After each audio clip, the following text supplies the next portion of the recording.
Ladies and gentlemen, welcome to Retro Warriors, episode 509. Woo! As always, I'm your host, Justin Baker, and as always, I'm joined by viable human Chris Saturn. Hi, Justin. Truly fit for purpose. Yeah, I am. Some days. I'm some days fit for purpose. Fit for some purposes. Some days if I'm you need broken. all your Oreos gone, Saturn's yeah. fit for purpose. They will not disappear. at the moment. Not at the normally, moment, but generally, in a broad sense. For a little while there, I was like, I'd lost so much weight, I can reward myself by buying some brownies at the grocery store, and then I'll eat the entire box of brownies at once and completely undo it.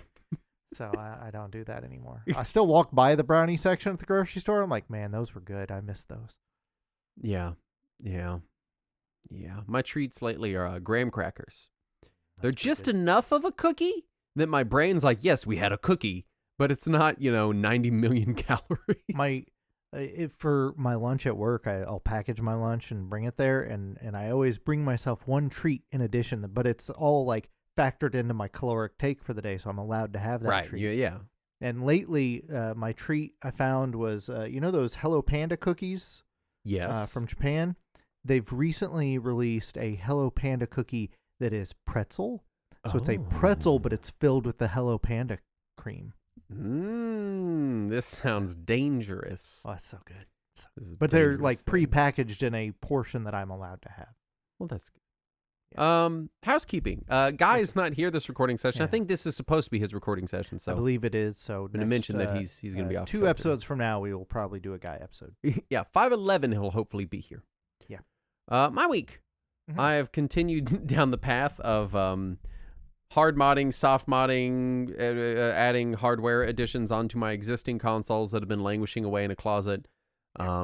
Everything basically 6th generation forward, I'm trying to get in working order because everything before that basically emulates on anything so accurately that who cares? Oh, yeah. But everything kind of PS2, GameCube, Xbox, and forward sometimes can be trickier. Sometimes you need a little more horsepower, or sometimes they need standalone emulators and they don't stuff into RetroArch very conveniently or whatever. Or they have weird plugins for shaders and you end up with weirdness. So everything 6th gen and onward. And I've had my modded GameCube for a while, so it's already done. It's got a mod chip in, it's got an SD card, plays games, It's great, it's wonderful. My Wii's been modded for years. I updated it, fixed some CIOS issues I had on it, and got it all up to snuff and doing cool shit. Yeah. Also, the disk drive in it died, so just in time, I guess. Oh. And I had sent my Xbox, my OG Xbox, out to get recapped and fully modded with HDMI and a mod chip. Yeah. And while I was waiting on it to come back, I decided to get my PS2 in order. Which I think I might have started talking about last episode, possibly. I don't recall. But my PS2 is now fully modded out. I got a network adapter for it, and I connected. I gutted the network adapter, and they have a different daughter board that you can put inside of the official network adapter that fits, that turns it into a SATA adapter. Because the actual adapter on it for the hard drive, the IDE adapter, is just a little daughter board you just unplug. Yeah. So it's kind of fiddly to get all the pieces back together, but it's no solder. You just slap it together, and all of a sudden you've got a official working network adapter with a SATA connector. Nice.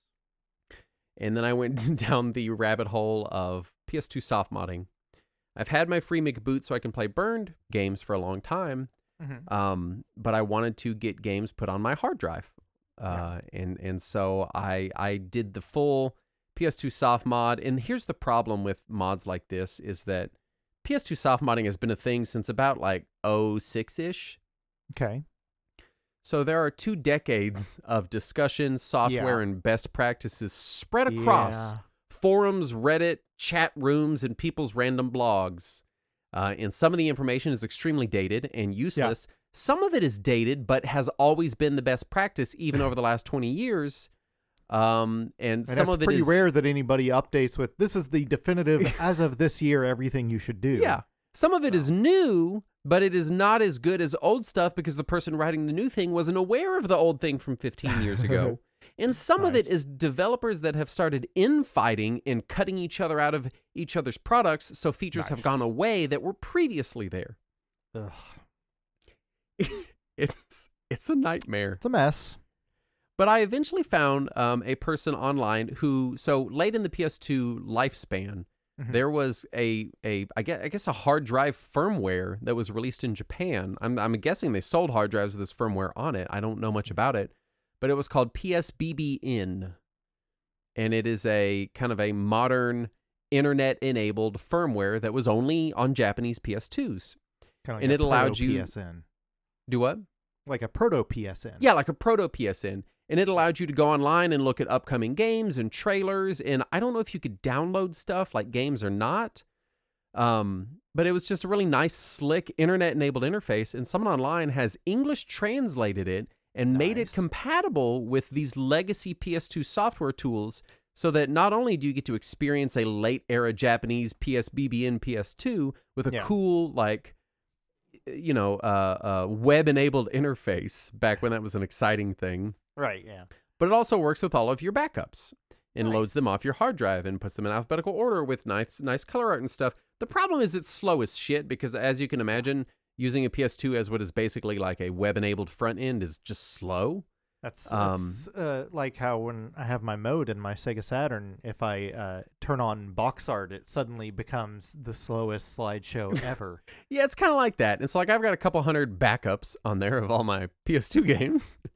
I have about 120 PS2 games, so I understand. So scrolling the list, you can go through maybe 30, 40 at a time, and you got to wait like maybe a second for it to load the next chunk. It's not super fast, especially compared to legacy PS2 soft modding stuff, where it just like, here's a text list of your games, select it, cool, goodbye. Yeah. But loading games onto the hard drive, because PS2 uses a weird APA format that Windows can't read, so now you're using 2006 hard drive software to interface with this thing on your computer. Yeah. Or you're transferring things over the network. Yeah, which is insanely slow. Yeah. And this thing works, even in their documentation, the guy's like, it works like an iPod. So you keep a PS2 folder somewhere, and you add and remove stuff to it, and then when you want to, you take your hard drive out, you plug it up, you run this script, and it syncs it. So anything not on the PC comes off the PS2 and vice versa. And it has been great. And because it's slow. It's probably twice as slow as loading up a game on just regular OPL, but it's really clean and nice, and I value that more than the speed, because theoretically if I'm digging into a PS2 game, I'm going to be there for at least 20-30 minutes, so I got a minute to spare to get the game loaded. Like I'm not that impatient with shit. That's fair.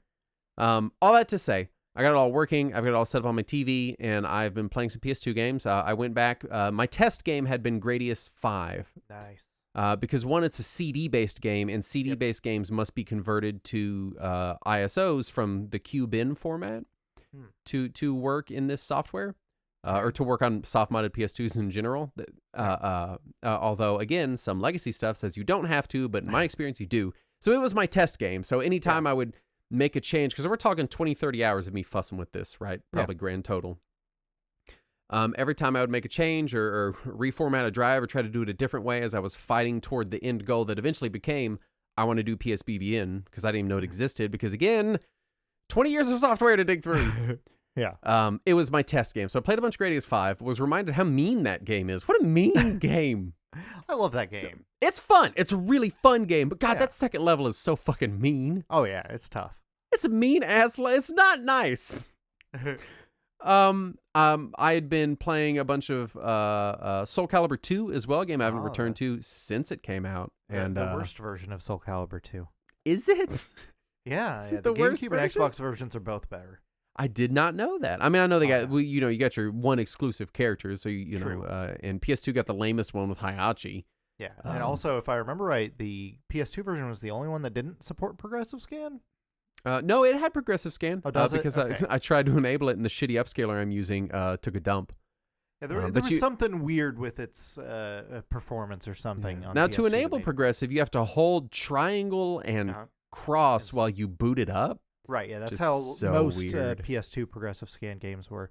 And if I remember right, Star Ocean, you had to hold triangle and X, and then after it booted up, it came to a separate menu that would then ask if you wanted progressive scan to be in widescreen or not widescreen. Mm-hmm. And then Valkyrie Profile, you had to hold triangle and X, and then it would come up to a second menu that would ask if you wanted widescreen or not widescreen, and then a third menu that would ask if you want 480p or 1080i. Great. Yeah. The only two options. Yes. So I've been playing Solo Hyper 2. I forgot how much I really like the Weapon Master mode in that. Mm-hmm. It just kind of turns it into a weird dungeon crawl, which I so appreciate. Right. Such a fun mode. I wish fighting games still had stuff like this. Right. You know, well, that is one of the new Mortal Kombats have something like that. Maybe. I just don't like Mortal Kombat. I know Mortal Kombat's done some cool stuff. I've never been an MK guy. Yeah, me either. I want Weapon Master Street Fighter. That's what I want. Give me that. Give me that, Capcom. Give me that. Also, Grand Theft Auto. Street Fighter 6 have some mode like that I've heard I don't about? know. I didn't play 6. I kept waiting for the definitive edition of 5, and then they I felt ripped off because they're like, here's the fancy whatever edition. I bought it and it wasn't definitive, and then I was annoyed, and then I was like, I'm going to wait until definitive is in the name of the game, and I don't think it's ever happened. They're done with that, yeah. So I'm just kind of waiting.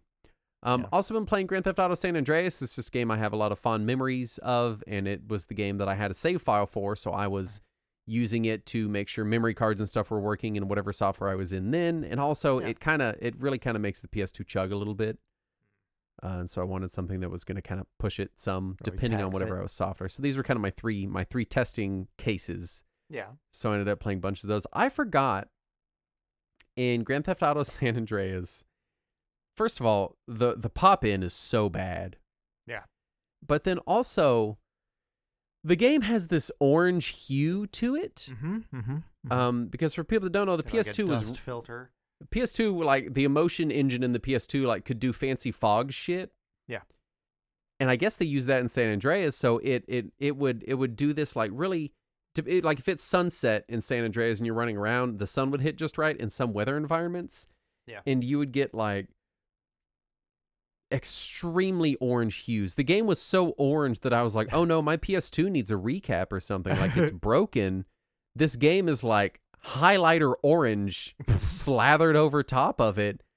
And I'm like Googling like PS2 orange when playing games, I can't figure it out. And then finally I find someone who's talking about, they're like, hey, how do I add the orange back to the GTA San Andreas remaster? About the remaster, the whatever collection. And there's no orange in it. And I'm like, And I'm like, wait. This was on purpose? Yeah. They purposefully did this? And people are like, oh yeah, I have so much nostalgia for when my game was the highlighter orange. Yeah. I saw a review of a mod package for that was talking about how they added the orange back. It's like, I get what they're going for. It's like this smoggy LA kind of thing, but it's so bright orange and it mutes all other colors out that it looks broken. Yep. But enjoying that. Vice City does a similar thing with kind of a highlighter blue and pink depending on what area you're in. I read that the Xbox versions are better about it. One, because I think they just run better, but I think they either toned it down or maybe removed it in some ways. No, it's just because the fog effects on the Xbox aren't as easy to implement. Yeah, it's similar to the Silent Hill 2 port on Xbox. I've heard about that. Yeah, how it's not as good because the fog isn't as good. They couldn't quite get the fog to look as nice, just because the PS2's emotion engine just happens to do fog really, really well. Yeah. Not a lot else comparatively, but it does fog really super good. Makes it good for obscuring the pop-in some games. It's weird the things that the game industry fixates on at different times. But that's what I've been doing. I get my PS2 up to snuff. I think I'm finally good. I got a couple hundred games on it. I tried to keep it to just PS2 specific stuff.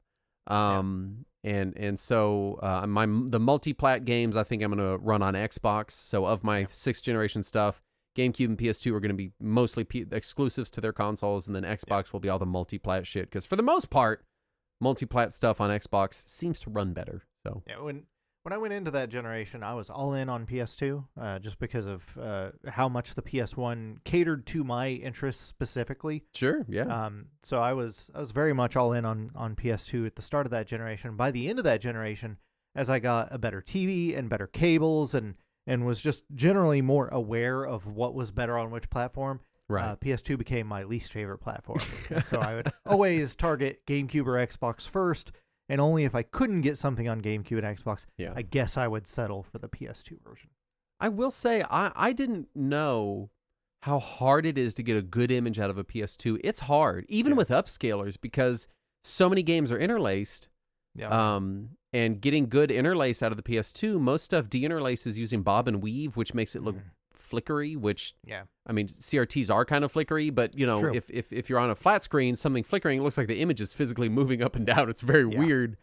And so apparently PS2s, it's very hard to get a good upscaled image out of them without like a high-end upscaler. So yeah, that's why I've just settled to using my PS3 for it. I'm like, it's good enough. It's good Mr. enough Fancy image. Launch PS3 with backwards compatible. I only bought it a couple of years ago. Mr. Fancy Launch PS must have got a second job for this PS3. No, I just had to fight with GameStop forever. Yeah, I'd rather just not then. What have you been doing? So, like a month ago, I'd got that new video card, right? Yes. And I fought with it forever to try to get it to work, and it just kept crashing on my computer over and over and over and over and over again. And it was a nightmare. It just kept crashing. And finally, I got in touch with PowerColor, the company that makes the video card. And they were like, well, you need to go into your BIOS and make sure that you're set to either Gen 4 or Gen 5 PCI Express, or it will have some issues. And I go into my BIOS, and it only offers Gen 1, 2, or 3. Oh, no. And I'm like, well, I can't. That's not an option. And they're like, update your BIOS, maybe? They were like, well, update your BIOS. And I was like, I can't, because Lenovo has not issued an update for this BIOS in years. And they're like, well, what kind of motherboard is it? And I sent them the specs of the motherboard, and they're like, I've never heard of this. And I'm like, well, it came with this model Lenovo Legion desktop. Yeah. And then the guy responds with, oh, Lenovo makes pre-made computers now? That's neat. And I'm like, what did you think they made? What else have they ever made? He thought they just made ThinkPad merchandise. Right? I didn't think they made computers. So I'm like looking into this, and it turns out that a lot of these Gen 5 PCI Express video cards, while they are technically compatible with older generation PCI Express slots, they have problems. And specifically this board and this card were going to have problems permanently. Yeah. And I was like, I should just return it. And then I started doing math, and then I got my bonus at work, and I was like, fuck it, I'm going to get a new computer. No, Saturn. So I bought a new case, motherboard, processor, and memory, because you have to get new memory when you get a new motherboard. And so I got a Ryzen 7 9800X 3D, which apparently is the top of the line CPU you can get for video games right now. There's technically two models higher that AMD offers, but the cost per performance is not in line. It's not worth it because they're way too expensive. Right. You get diminishing returns at a point. Exactly. So I got the 9800X 3D, which is a crazy good card. I'm super impressed with it so far. Nice motherboard. It's a Gigabyte X870. But it's the gaming Wi-Fi 6 edition. Ooh. And I got a case, which the case is the most impressive part to me. Holy shit, this case is amazing. It is. I haven't bought a new PC case, like actually purchased it from like scratch instead of just receiving it from something, in 20 years easy. Oh man, they're great now. They got like sound deadening panels, everything's thumb screws. So amazing. They got channels in the back for your wire management. Nothing requires a tool to get into anywhere on this case. Everything is either pop off or thumb screws. The front, the back, and the bottom are all just pop off, and you can just like take them, and the side, the glass panel, you just pop it off. It all just like sockets in.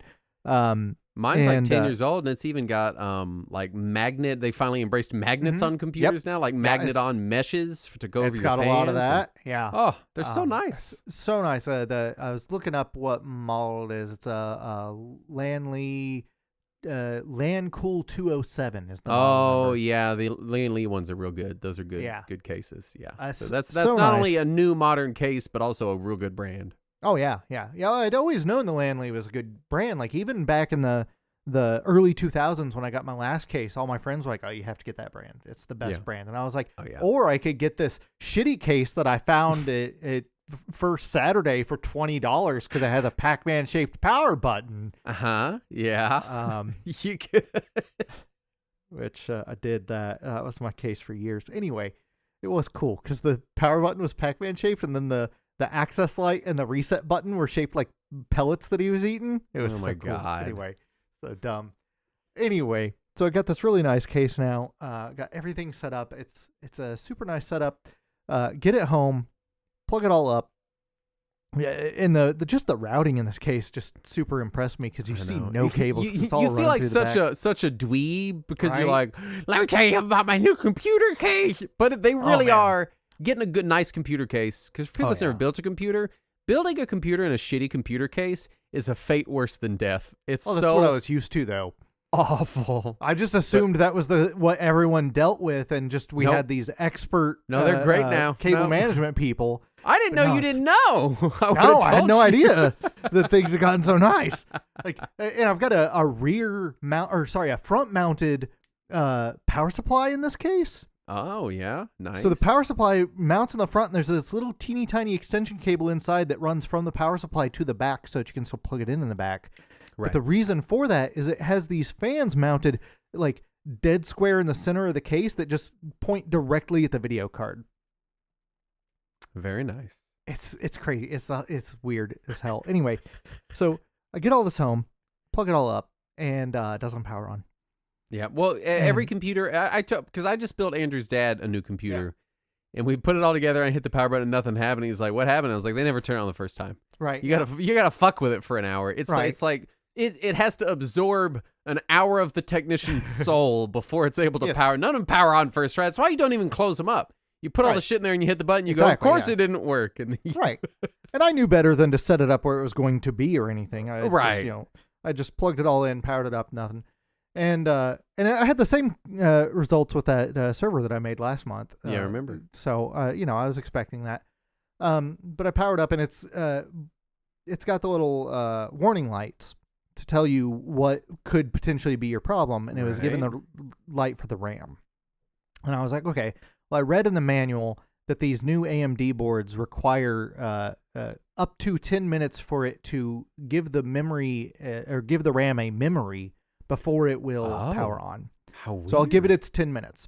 So I just go do other things. I'm playing some video games and just letting it do its thing. And I come back like 20, 30 minutes later and it's still right there. I'm like, this isn't good. So I power it off and I power it back on and it does the same thing. And then it shuts itself off after a minute. I'm like, that's not good. And also, this is the first time I'd ever built one with one of these all-in-one radiators instead of just a fan for the CPU. Oh, so really? I still have never gone the radiator route because it's really neat. Yeah. And I was like, maybe that was a problem. So I, take that off and I reseat the radiator, and power it up, and it still just powers off within a minute. I'm like, fuck. Well, one of these things is a problem, and it's only given me a warning about the RAM. So maybe it's the RAM, and I was about to just take out the RAM, and it was morning at this point because I'd been messing with this overnight because I work overnight. Sure. Yeah. And so it was getting close to the time the store that I bought it all from would be open again, because I bought it all at Micro Center rather than buying it all online like I normally do, because I was like, this way I could just return things at a store and immediately have it working. Yeah. And also a lot of it was cheaper. So I was like, fuck it, I'll take it back to Micro Center. But instead of just taking the RAM, I'm just going to bring the whole fucking thing and see if they can plug it in, because they have a tech bench. Yeah. Maybe they have some sample RAM they can just plug in and tell me if I'm stupid or not. And so I bring the whole computer and I take it to their tech bench, which already feels like I'm admitting defeat. Right. This is some old man shit. This is where you are the tech bench. You don't want to be that guy. Right. I've worked tech bench for Best Buy. I've worked tech bench for Circuit. It's like your grandpa taking his car to the shop. And yeah. You're like, Grandpa, you're 70. You can't be changing your own oil, and you can't lay on the ground for 2.5 hours. And he's like, no, I can't. Right. Blah, blah, blah. Yeah. So I get it. Feel like I'm admitting defeat. I take it to their tech bench, and I'm like, hey, I just built all this. Everything is components that I bought here yesterday. Yeah. And I can't get it to power on. It's given the DRAM light. And he was like, it's usually not the DRAM when it's that light, but we'll take a look. And he opens up the panel. He's like, oh, this is the best case we have. You chose correctly. I'm like, I know, it's so good. And then we nerd out about the case for a minute. And he was like, I see your problem. This is a simple problem. If you didn't know about it, I can see how this would be a problem. All right. Your memory is in the wrong slots. You're supposed to put it in slots 2 and 4. Yes. And and you have it in slots 1 and 3. You don't do the first slot anymore. Dual RAM is now the other slots. No, I was like, but it is in slots 2 and 4. I checked that. And he was like, no, it's not. This is slots 1 and 3. You just have it in the wrong slots, and then he pulls out his little pocket flashlight thing, and he points on there. He's like, no, that is 2 and 4. All right. All right, they're probably just not seated right. So he reseats my RAM. He powers it up and does the same thing. And he's like, all right, yeah, it's not your RAM. I was like, well, do you know what component it might be? And he was like, no. I'm going to have to do a diagnostic, man. Do you want to pay for a diagnostic? I'm like, no, I just bought it. That's absolutely admitting defeat. Uh-huh. Fuck it. I will pay for your diagnostic if you will just tell me what the problem is, and I can just come back and it is fixed. He's like, yeah, I'll do that. I can do that. Because at this point, it's 10 in the morning. I'm exhausted. I want to go to bed. Sure. And I'm like, I'll just leave it with you. You swap it out. I pick it up later. He's like, great, cool. I worked that night anyway. I didn't want to be up all day and then work all night.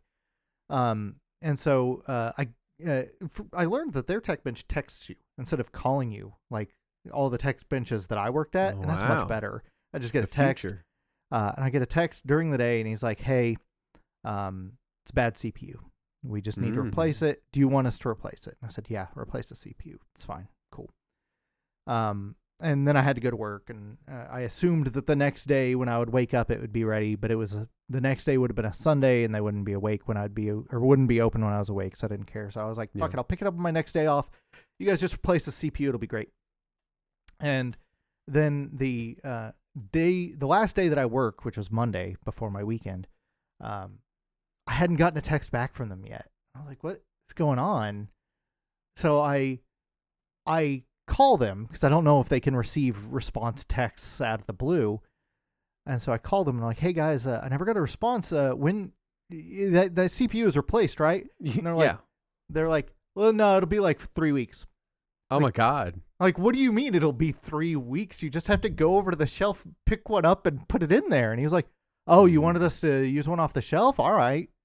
Like, what? Yeah, I bought all that stuff there the day before. You returned the shit.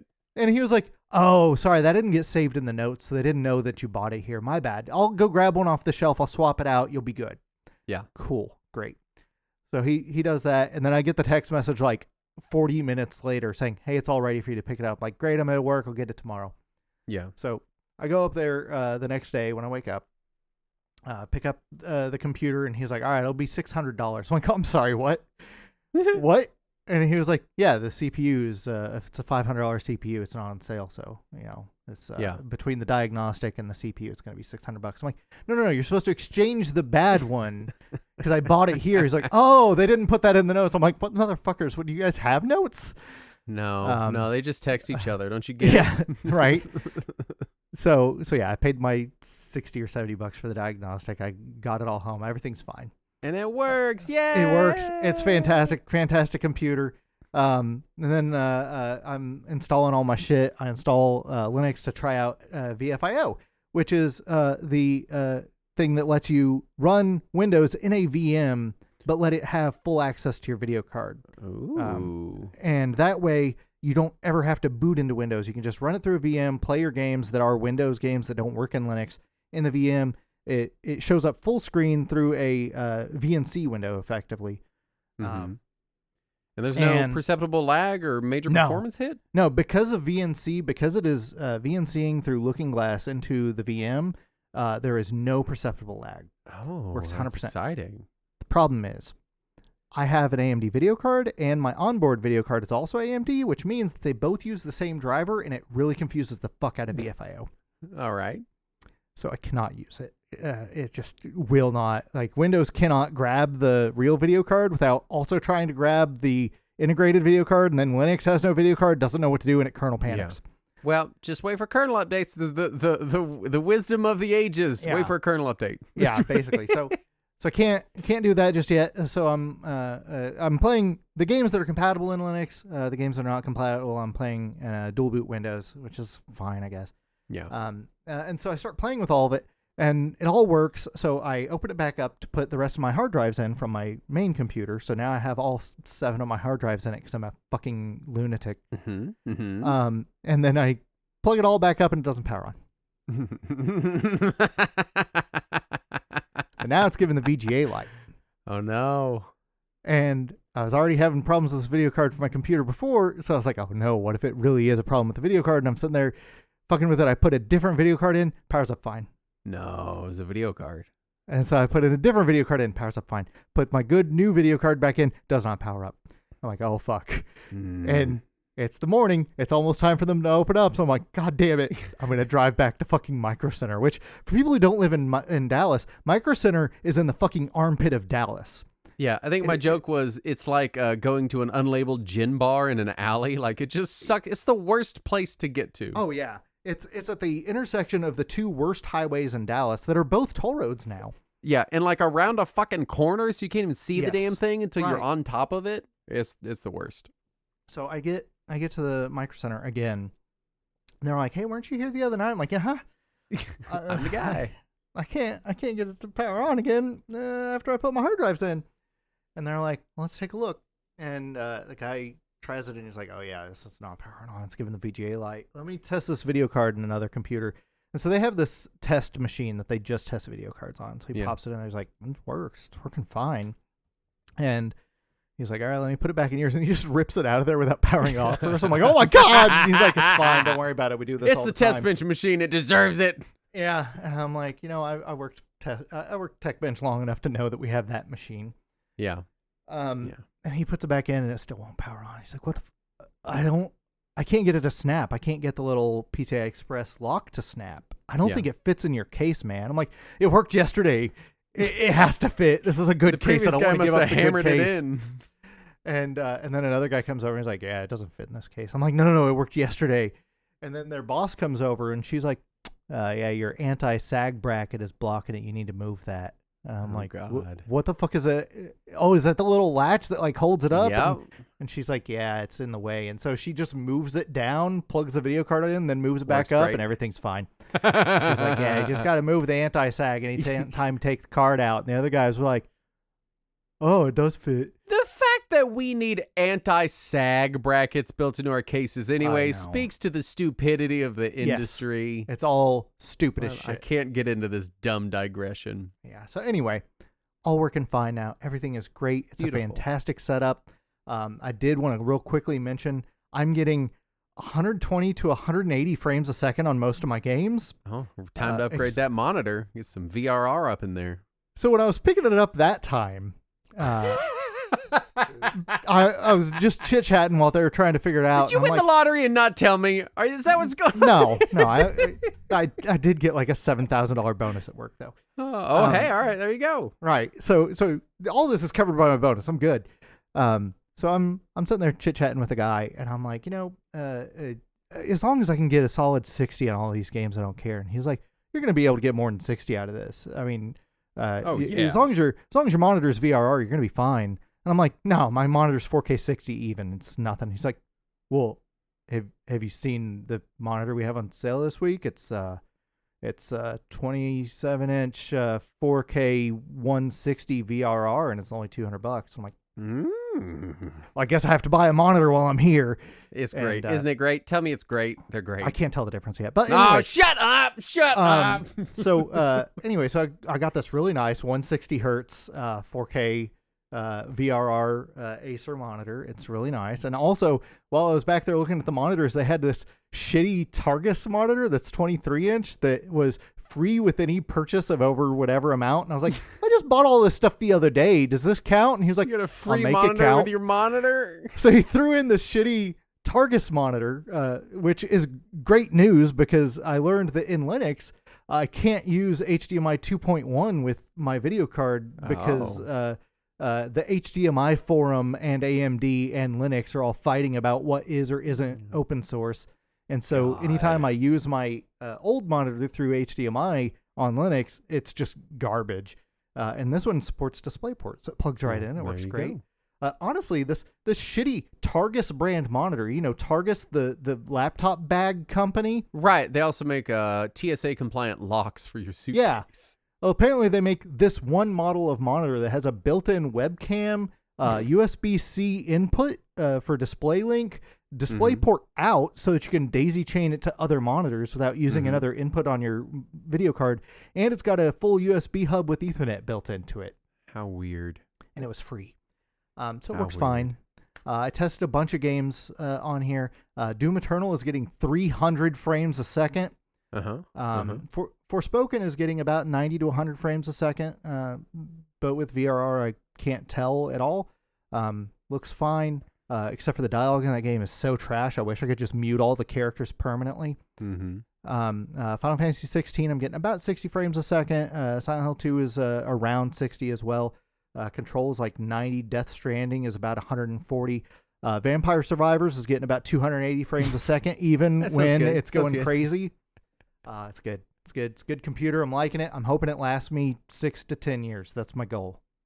We in my house, we recently got my wife a new computer because of potential future market instability is all I'm going to say. That was what convinced me to do this now. Yeah, get it while the getting's good. Yep. I just got a bonus. The world's on fire. I might as well get a computer now to hopefully last me the next several years. It's nice. Let's do the news. Yep. We teased for 2 episodes. We're going to talk about the Switch 2. And then we're going to talk about the Switch 2. So all of the non-Switch 2 news has been pushed to next week's episode because of how we record. So we're just going to talk about the Switch 2 Direct that came out, give kind of some thoughts on it, and then jump into our topic at hand. Which kind of we've had about a week to stew on it at this point. We have. Between when it happened and when we're recording. I'm going to say up front, just because people want to know and they're asking us, I'm not planning on getting one at launch. My whole thing that I said up front was, hey, I own a lot of Switch 1 games, and if you tell me that out of the gate, all my Switch 1 games will have a performance boost, and you give me the details of what that performance boost is going to be like, and I can rely on that, it's worth investing however much money for me. And they said that most Switch 1 games should maybe get a boost, probably, sort of, and then potentially. So that was it for me. So until I have concrete details on that, it's not worth the money for me. So just throwing it out there up front before people sit here and listen to us talk for 20 minutes about it. First up, it launches June 5th worldwide, allegedly. That seems so soon. That's so soon. Yeah, does not give it a lot of time for pre-orders. New screen tech, 4K HDR 120, variable refresh rate on TV, presumably upscaled via dock, but we don't really have details on that. 1080p 120 VRR on a handheld, which is a hell of a panel. Not an OLED, but still 1080p 120 VRR that's a good panel. And we don't know how many games will actually hit anywhere close to that. Right. But it is VRR, so it'll be able to fudge a lot of it. Mario Kart World was revealed, which is basically Forza Horizon Mario Kart, which is a very exciting idea to me. That's very exciting. New Donkey Kong game, Donkey Kong Bonanza, is really cool. It's just a 3D Donkey Kong adventure game, destructible environments. It uses old style Donkey Kong, pre-rare Donkey Kong. I like that they spelled Bonanza like banana. That's clever. Yes. New Hyrule Warriors. With the one more thing at the end was Kirby Air Ride 2. Yes. Which fucking weird. Came out of nowhere. It's been 20 years since the last Air Ride, and it wasn't even all that beloved of a game to begin with. Some Switch 2 games are getting upgraded versions that you can either pay to upgrade your Switch 1 version digitally or buy the on-cart already upgraded Switch 2 version. Breath of the Wild... Breath of the Wild, Tears of the Kingdom, which I believe those are included in Nintendo Switch Online Plus if you got that. The rest of them, I believe you have to pay for the upgrade or just buy that version of the game. I think they said the Pokemon one was free with Nintendo Switch Online. Kirby and the Forgotten Land, Metroid Prime 4, Super Mario Party, Pokemon Legends. There's a new exclusive FromSoft game called The Dusk Bloods, which seems to be either multiplayer only or heavily multiplayer oriented. They're porting Elden Ring. Hades 2 will be a timed console exclusive. Which you can already play it on PC, so, if you want it that bad, it's been out for a while in early access. Final Fantasy VII Remake, Intergrade version, Cyberpunk, Street Fighter 6, a few other ports. Bravely Default, the first one, is getting an upgraded port. Yeah, Yakuza 0. Yakuza 0 is also getting an enhanced remake. The Welcome Tour tutorial game, this is what we all assumed was going to be their pack-in game, will cost $10. And afterward, Reggie basically tweeted out talking shit about Nintendo not wanting to include Wii Sports as a pack-in. Yeah. And how he basically had to fight to get them to include Wii Sports because he felt like it would help sell the console. And the implication is he is saying that to really drive home that maybe they should have included this with the console. Yeah. Retail price is, at least in the States, for now, $449 for the console, $499 with Mario Kart. Many games cost between $70 to $80. So Mario Kart World is an $80 MSRP. Donkey Kong Bonanza is a $70 MSRP. So Nintendo seems to be wanting to move the MSRP needle up from 70 to 80. Yeah, and they did say that it's going to be variable pricing per game, that games can be as low as $30-$40 and as high as, so far, $80, but they haven't put really? an upper How cap much on was their Skyward Sword remake? $60. What about their Advance Wars remake? I think that was $50 or $60. What about their Pikmin 3 remake? It was $60. What about their Twilight Princess remake? That was on Wii U, and it was $60. That's weird. That's a weird thing, isn't it, Saturn? What a strange thing. It seems like it can be variable, but it also can most of the time not be. It can be variable for other companies. Technically, everything can be variable. Yeah. Can be variable doesn't mean anything. That's like saying I get up to 60 megs down on my internet. One is within the scope of up to 60. Yeah. Some game carts will just be an activation key for a digital download. The key is the physical cart, so if you were to give the cart to someone else, they could then download the game, which slightly better than all digital, but also it means that the game is not on the cart, so I don't really give a shit, and I don't want that. Yeah, it means there's no permanence to it, but at least there is some ownership, which I guess that's better than neither permanence nor ownership. There is a region-locked Japanese exclusive version that won't be available in other languages, presumably to kind of insulate the Japanese market and make it available for them. Well, the game or the console itself is not region-locked. It's just that it is language-locked. Oh, how it'll weird. still play games from whatever region. Yeah. But it cannot display other than Japanese language. The reason for this is because of the drastic market differences between Japan and other regions. They wanted to be able to sell a console that was close to the amount of your paycheck as it would be in other regions, but then that would be way too cheap, and they don't want people to scalp it and then sell it in other regions. The console is doing what they referred to as a partial emulation to play Switch 1 games, which seems stupid. The only reason I can think that they would want to go this route instead of picking something that has a compatible instruction set is to stop hackers and piracy. That's the only reason I can come up with why they wouldn't pick something that's a little more one-to-one or just include a Switch 1 coprocessor. Yeah, or NVIDIA really did something weird with the Tegra 2. Which I can't imagine is the case, but I don't know enough about the tech to comment. Yeah. GameCube games coming to Nintendo Switch exclusively on Switch 2, even though the Switch 1 could definitely run a GameCube game. Yeah. Switch 2 GameCube controllers also available to NSO subscribers, which is cool. Yeah. Video chat with background filtering via NVIDIA AI, which is also exclusive to Nintendo Switch Online subscribers. It's kind of like, we've been calling it Nintendo Discord. It's like they made their own Nintendo version of Discord and put it in the console, which cool. For people who don't know Discord, it's basically Nintendo Zoom. Yeah, it's Nintendo Zoom. Yeah.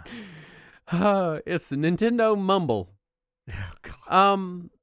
And then pretty immediately after all of these announcements, the rather high seeming price tag, the increased digital game, or the increased game prices, the game key cart thing, all this stuff, North American pre-orders were delayed due to economic uncertainty. President Bowser says the price is not based on tariffs, which, why would we believe that? But here's the thing. I'm convinced that Nintendo is never going to mention the word tariff.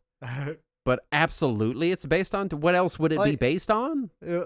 Apparently, it was based on what they thought the tariffs were going to be, which is not what the tariffs ended up being. Yeah. Controllers will not have Hall effect sticks, which I think is a huge miss.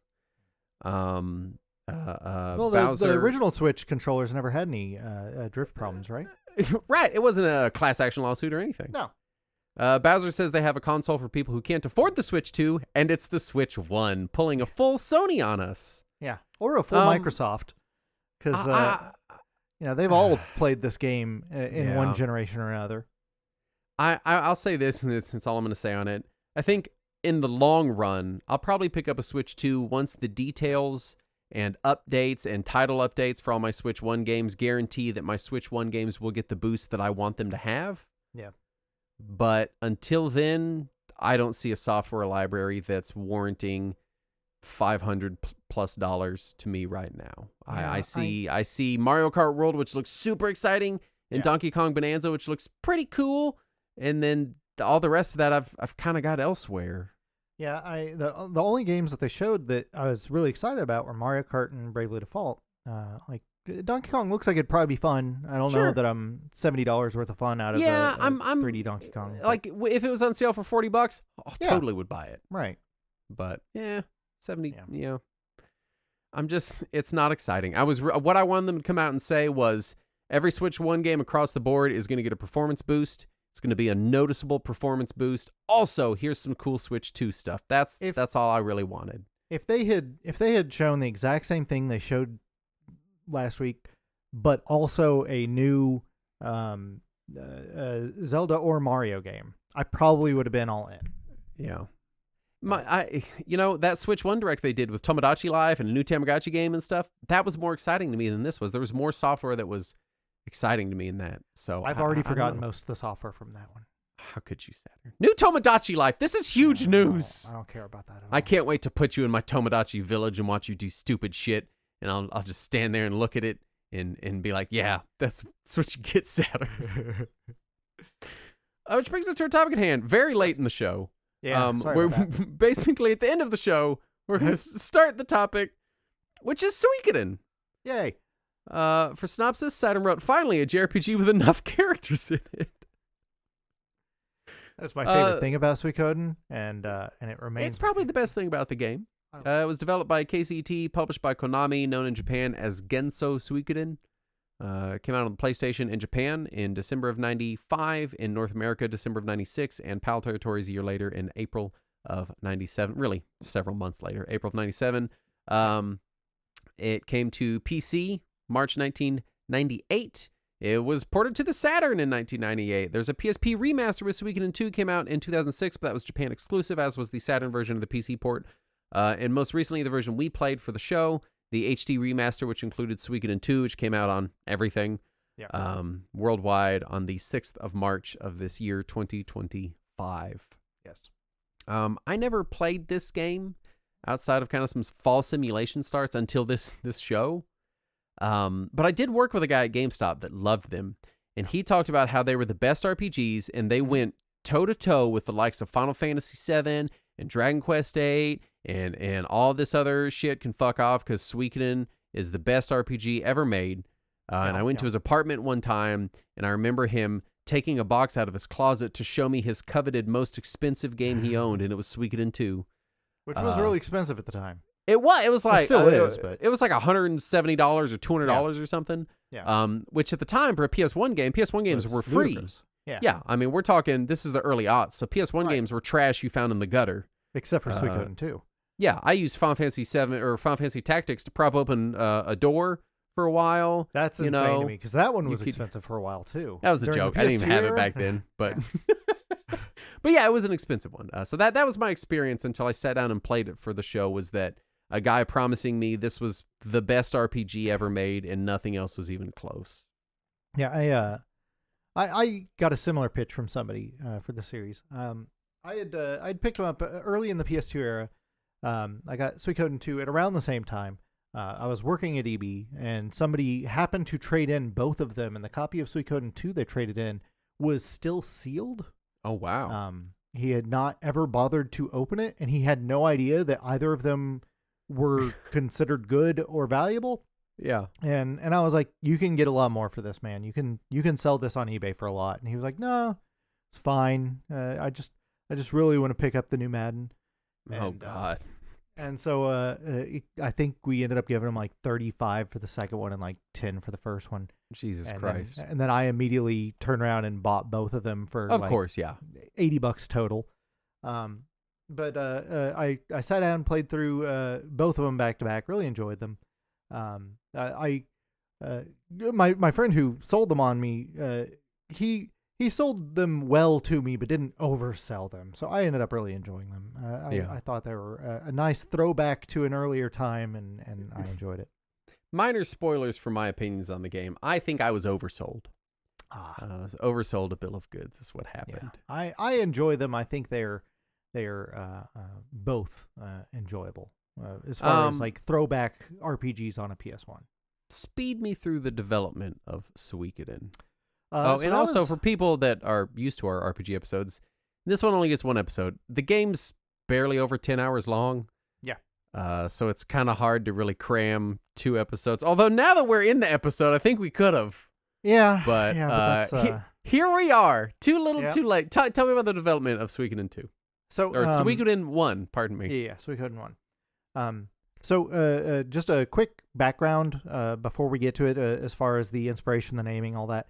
So the game is loosely, barely based on a 500-year-old Chinese novel, sometimes translated as Water Margin, but the Japanese translated name is Suikoden. Yeah. The novel is about... The guy that wrote that was allegedly the teacher of the guy that wrote Romance of the Three Kingdoms. People that don't supposedly. know that. But nobody really knows who wrote it, and sometimes this is all hundreds being way of years older. ago. Yeah. Anyway, the novel is about 108 outlaws who work together to rebel against the then Chinese government. And other games based on or inspired by the same novel have also been called Suikoden in Japan, including Koei's PC NES game known in the West as Bandit Kings of Ancient China. So sometimes when you look for games called Suikoden, you'll end up with that one, which is not the same at all. Not this one. Japanese releases of Suikoden are called Genso Suikoden, which helps differentiate it from other games also called Suikoden. But here in the West, we just call this one Suikoden, and we don't call anything else Suikoden. Yeah. And the Konami localizer, Harry Inaba, didn't realize that the Japanese name Suikoden was based on that Chinese novel, so he just kept the Japanese name rather than localizing it, which he says he's okay with because he thinks the name Suikoden is cool, and he's fine with that. I don't disagree with that. Yeah. So as far as this game, the series creator was Yoshitaka Maruyama, who joined Konami in 92, right after he got out of college. Sometime in 93, he was added to a secret team at Konami, which was working on the development of their own console to compete with Nintendo, Sega, and Hudson. Oh, God, the alternate reality we could have lived. Right. So one of the games for development for the console, which at this time had somehow become maybe a handheld instead of a console, they weren't sure. A lot of weird things at Konami at the time, was an original RPG that was focused on raising multiple characters across 60 different playable classes. By the way, none of the games for the console ever got very far in development before the console was canceled. According to Maruyama, all work on the games was completely abandoned. There is nothing playable that you could really have just preserved. Kind of an idea they kept. Yeah. So when the console was scrapped, Maruyama was tasked with making a game for the PlayStation. And since Enix's Dragon Quest VI was still targeting Super Famicom and Square's Final Fantasy VII was still a ways away, Konami management asked the PlayStation development teams to focus on pushing out as many RPGs as they could as quickly as possible before either Enix or Square touched the PlayStation. And so Maruyama and his team chose to make a game that would serve as a prequel to that game that he had kind of been working on that canceled console. Yeah. And so they started working on the game that would eventually become Suikoden. And when Konami management saw the early work on the game, they were like, oh shit, this is it. This is the good one. And they canceled all the other games in development on PlayStation. We're like, oh, you guys need to work on just this one game now. And so it just kind of merged all the teams together. Maruyama cited Dragon Quest V as the big influence on the game, specifically on the game's balance. He said that he had never worked on an RPG before. He had no idea how RPGs were balanced or how their gameplay worked. You don't say. But he somehow got a chance to look at the source code for Dragon Quest V. Oh, shit. And when he saw that and he saw how enemy scaling and all that stuff worked, he used that to design how Suikoden was balanced. He also cited Earthbound's feature of having low-level enemies flee from the player outside of battle as his inspiration for the mechanic involving sparing or bribing enemies, which is a mechanic that I constantly forget even exists because I never use it.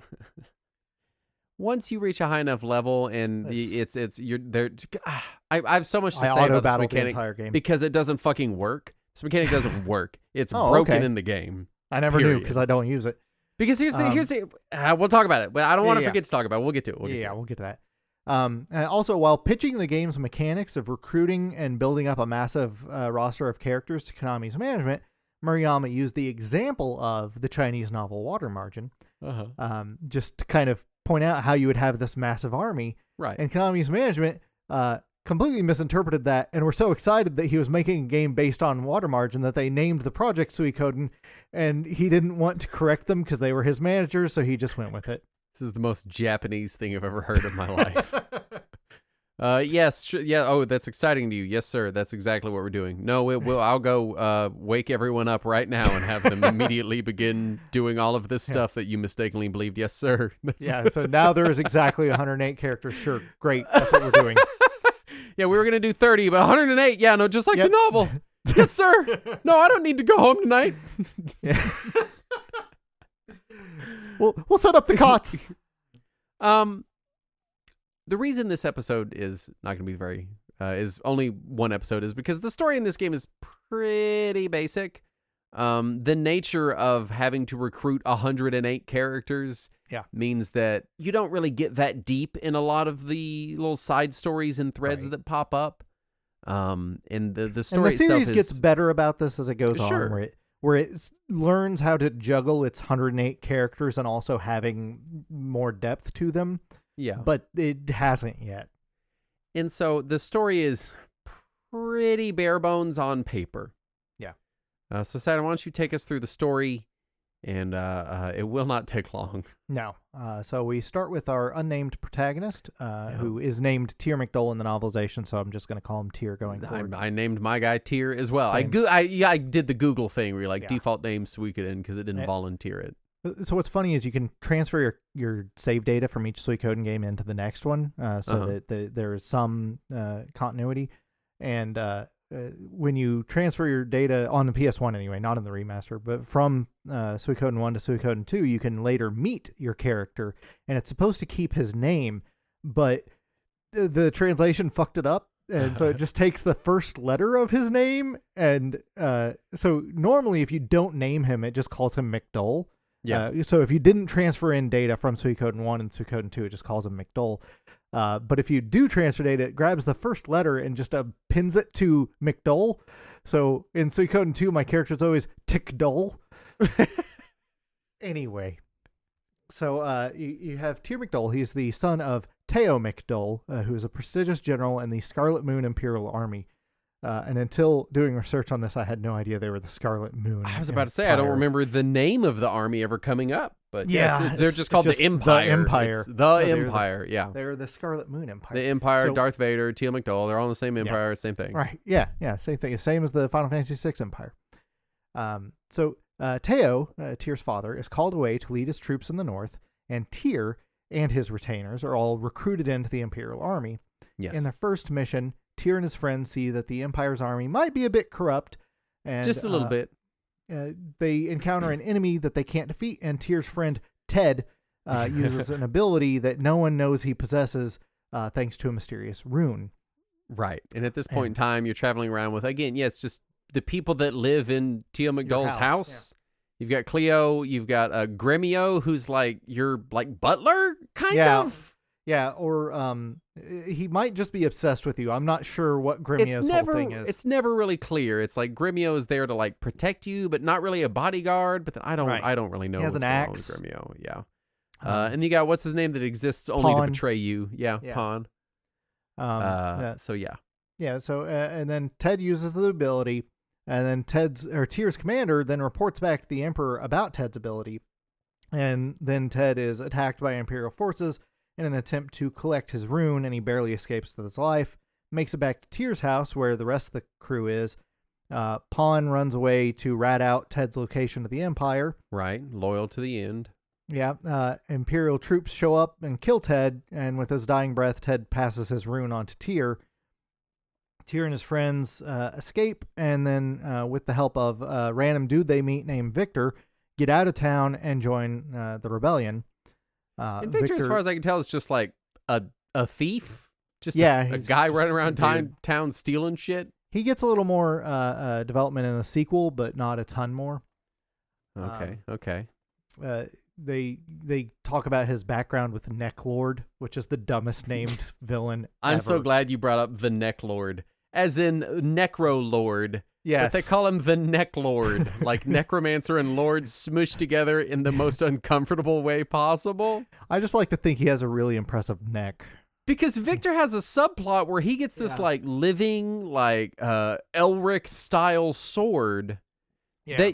So here's this is a thing about the game, is because it's so short and so character dense, and all the characters, to its credit, are differentiatable from one another. They all have like little like they do a pretty good job of showing but not telling. You know, you kind of get these ideas of like, you kind of pick up on these different tropes. Their distinction is more quirks than legit story. Yes, it's very much like it reads like an anime tropes Wikipedia page, but it's just enough so that you can meet a character and be like, I get what they're about. Yeah, and kudos to them for that. Right, but one of the things that happens is all the time little subplots will crop up, and you're like, oh, this is where I go on a 10-hour side mission to do. Oh wait, the game's only 10 hours long. Yeah. And one of them is Victor finding a cursed, talking, living, evil sword to defeat the Neck Lord. Yeah. Who you forget about until the very end, and then it pops up and is like, hey, I can talk still. And you're like, oh my God, I forgot about that shit.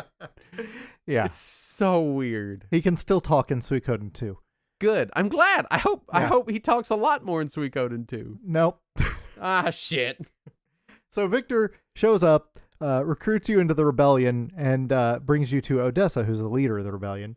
Sure. And the rebellion tasks Tyr and his friends with they don't want to join because they're like, we're loyal to the Empire, and it's trying to kill us. The game spends so much time, because this is also one of those games where it gives you dialogue options all the time. Yeah. And no matter what you pick, it's always the same. So it's actually kind of more annoying than anything. Yes. It does a lot of but thou musts at you. If you pick the one that it doesn't want, you just have to do the dialogue game, which is super annoying. Yep. But there's so many dialogue options of Tyr being like, no, I can't join the rebels for hours. And you're like, dude, you've killed like 50 Imperial troops. Like you are in the rebel, whether you want to or not, you have rebelled. So you might as well join them. So you join them, and your first mission with the rebellion is to help escort Odessa to some thing. I don't remember what you try to give plans to weapon maker or some shit. Yeah. And then when you come back, you find out that the Empire's invaded the rebellion base, and you try to fight them off, but Odessa is killed. In her last moments, she's like, no, Tyr, you must take over the rebellion. You're the new leader. The guy I just met minutes ago. And, none of the other people in my employ, you specifically. Yeah. And I am a big fan of abstraction, especially in JRPGs. I appreciate that a town is not really just 6 people, even if you only ever see 6 people there. You have to just assume that it is a town of thousands or tens of thousands, but the 6 people you see are the only relevant ones. And so I appreciate that level of abstraction every game has. This game is like just in I'm trying to remember the word. You just distilled abstraction. It's so abstract. Yeah, because I have to assume that she has spent more time with Tyr than the 5 minutes I have in the game to want to give him full control. But the game doesn't show any of that. No. And also Odessa's like, you can't reveal that I've died because it'll destroy the... It'll demoralize everyone. Yeah, the rebellion's... The rebellion, which is morals. 4 people that we've met so far, but it's assumedly much larger. Right, because the game's always like, oh, our forces, and you go into battle and there's like 3,000 people on the list, but then you're like, I have 9 guys. What are you talking about? Where these other people come from? But my point is... it's like less than an hour later that it's revealed that Odessa is dead. And you're like, I didn't really keep that secret. It's one of those things. I think the abstraction layers, it's supposed to have been months or years between those things. But it's just, you don't really feel it. You don't really experience any of it. The game doesn't do a great job of conveying how long it has been. Yeah. So you take the lead of the rebellion. You're wanted by the Scarlet Moon Empire. And Odessa tells you, go find Matthew, and he will help you. And you go find him. You find out he's her brother, and he's a military strategist. And he reluctantly joins. Everybody is reluctant about everything in this game, and then immediately joins you and is 100% right, on and board. begins murdering thousands of people. Right. So, of course, Matthew is your strategist, and he, for the rest of the game, it's basically just Matthew leads the army and then just says, "Is this okay?" And you say yes, and then you do exactly what he said. The leader of the rebellion. Right. So Matthew comes up with all these plans. You defeat the 5 generals. You defeat the Empire. Along the course, you learn that the Empire was being manipulated by an ageless witch named Wendy, who has been trying to get the Soul Eater rune that Ted held for generations, because Ted is like hundreds of years old now. He's 300 years old. Yeah, he's a 400-year-old dragon that just happens to look like a young boy. So the team confronts the Emperor and Wendy. She summons a Cerberus to defend herself. You defeat the Cerberus. The Empire realizes he made a mistake, and he just grabs Wendy and plunges the two of them off of a building, and that's how you kill the 100-year-old witch, is just by falling off a building. Can I say something? Yes, sir. I don't think this is a JRPG, Saturn, because you don't fight God. No, you just fight a Cerberus. I think it's required that you fight God to be considered a JRPG. Is that not a genre staple? Am I mistaken? Well, the thing is, Suikoden is just the first chapter in a long series of games. Right. As long as you eventually fight God. Well, it just keeps building up and building up. I don't think they ever got to the end. Also, there's dragons and vampires and shit. That's it. That's the game. Yeah. The bulk of the game is you going around fighting these 5 generals, one of which is your father. Right. Yeah. And it amounts to what almost feels like sort of Dragon Quest, like, go to this town. What is this town's problem? Oh, we're going to solve their problem, but everything's solved extremely quickly. Yeah. And all that, like, someone will be next general. Yeah, someone will be like, "Oh, we need the such and such." And you're like, "Oh, here comes the side quest." And they go, "I have it right here." And you're like, "Oh, you don't need me to go get anything?" "No." "Do you want to fight the general now?" I guess. Is he here?" "Yes." "Okay. Cool. You must save our town. How do I do that?" "Just walk that way." "Oh, okay." Yeah, go over there, and then you'll need a thing. "Oh, where do I find the thing?" "I've got it here, so you can have it." The elves have it. Where are they? "Oh, I'm right here." "Okay, cool. Can I have this thing?" "Sure." "Okay." Yeah.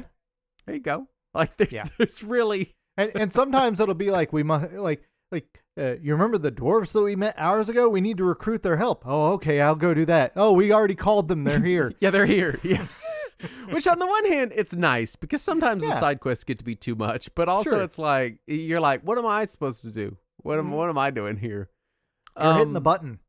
Also, and this is kind of getting into gameplay a little bit, but I wouldn't say this game really has dungeons.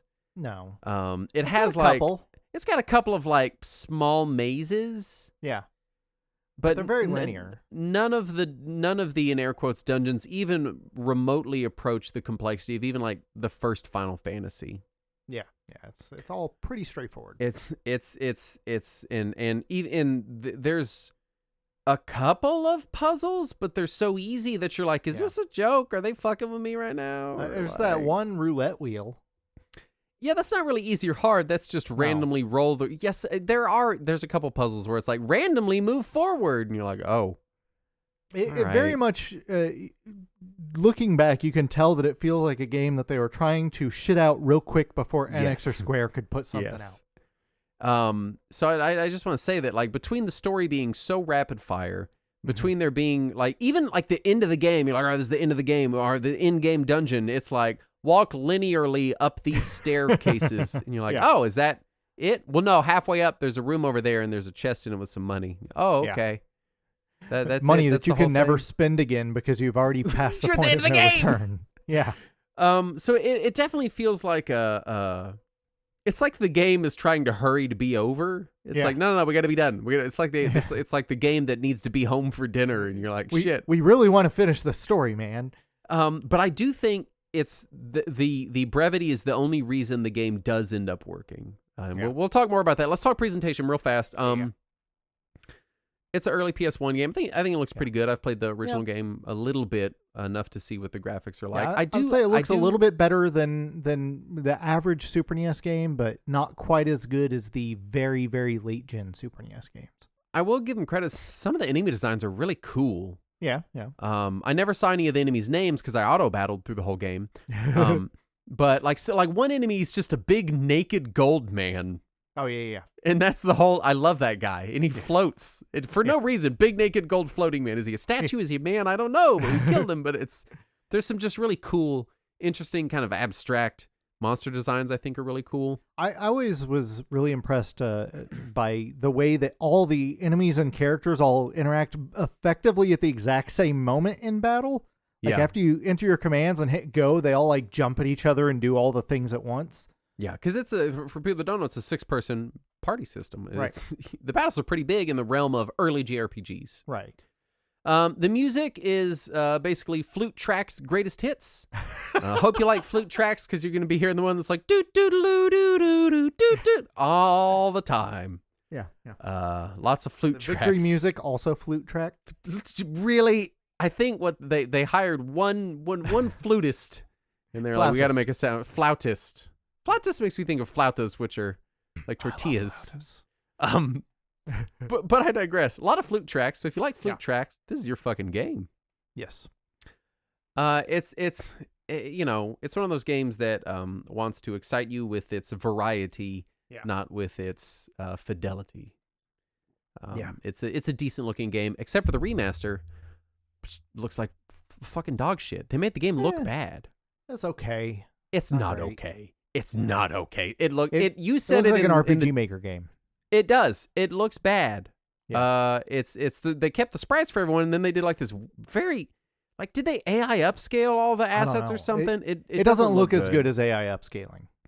It looks really looks like weird. They got some generic ass art pack for the backgrounds. It's missing a lot of character. A lot of the areas in the game are really 3-4 times bigger than they need to be with nothing in them.